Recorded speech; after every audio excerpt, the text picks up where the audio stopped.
Біреуге мал саттым. Алған адам ақшасын бір айдан кейін беремін деп уәде еткен. Содан бері 4 ай өтті. 410 мың теңге қарызын сатып алушы әлі күнге төлемей жүр. Ауызша ғана келіскенбіз, қолхат алмадым. Ақшамды қалай қайтара аламын?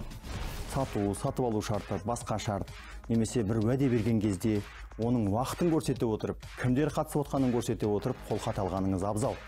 Ал енді қолхат алмаған екенсіз, ауызша келіскен екенсіз, малыңызды беріп қойған екенсіз, онда сіз тез арада барып, ақшасын қашан беретіндігін сұраңыз. Айталық, ол айтады, бір айдың ішінде берем. Бір айдың ішінде беретіндігі туралы ол ақшаға қолхат жазып алыңыз. Содан кейін сол көрсетілген уақыттан асып бара жатқан кезде сіз тағы да оған жүгіне аласыз. Мен сотқа берем бұдан кейін деп. Оған да келіспейтін болса, онда сотқа беру арқылы сіз міндетте аласыз. Сотқа беру кезінде, сот талап арыз жазған кезде, оның ішіне қосып жазып жіберсеңіз де болады. Яғни мүлкіне тыйым салу.